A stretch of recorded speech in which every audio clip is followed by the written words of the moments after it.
हमारी फैक्ट्री के करीब एक नाश्ता पॉइंट है। अक्सर वहाँ नाश्ता करने जाते हैं। काफ़ी रश होता है नाश्ते वाले के पास। मैंने काफ़ी दफ़ा मुशाहिदा किया कि एक शख्स आता है और खाना खाकर भीड़ का फ़ायदा उठाकर चुपके से पैसे दिए बगैर ही निकल जाता है, झांसा देकर। एक दिन जब वो खाना खा रहा था तो मैंने चुपके से नाश्ता पॉइंट के मालिक को बता दिया कि वो वाला भाई नाश्ता करके बगैर बिल दिए रश का फ़ायदा उठाकर निकल जाता है। आज ये जाने ना पाए, उसको रंगे हाथों पकड़ना है आज। मेरी बात सुनकर नाश्ता वाले मालिक मुस्कुराने लग गया और कहने लगा कि उसे निकलने दो, कुछ नहीं कहना उसको, बाद में बात करते हैं। हस्बे मामूल वो भाई नाश्ता करने के बाद इधर उधर देखता हुआ झांसा देकर चुपके से निकल गया। मैंने नाश्ते वाले मालिक से पूछा कि अब बताओ उसे क्यों जाने दिया, क्यों उसकी इस हरकत को नज़रअंदाज किया।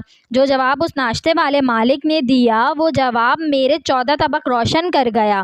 कहने लगा कि अकेले तुम नहीं, बहुत से बंदों ने उसको नोट किया और मुझे बताया। ना भी कोई बताता तो भी मुझे उसकी इस हरकत का पता है हमेशा से। कहने लगा कि ये सामने बैठा रहता है और जब देखता है कि मेरी दुकान पर रश हो गया है तो चुपके से आकर खाना खाकर निकल जाता है।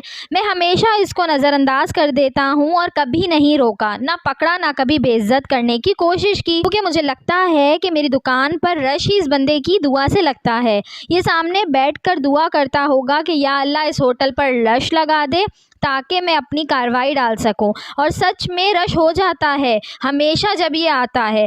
मैं इसके और अल्लाह ताला के दरमियान इस दुआ और कबूलियत के मामले में टांग अड़ाकर अपनी बदबख्ती को दावत नहीं देना चाहता। ये मेरी तरफ से नज़रअंदाज ही होता रहेगा और हमेशा ऐसे खाना खाता रहेगा, तो भी मैं कभी इसको पकड़कर बेइज्जत नहीं करूँगा। वीडियो अच्छी लगी हो तो इसको लाइक करें, शेयर करें और मेरे चैनल को सब्सक्राइब करें और साथ ही बेल आइकन को भी प्रेस कर दीजिए ताकि मेरी नए आने वाली वीडियो आपको मिल सके।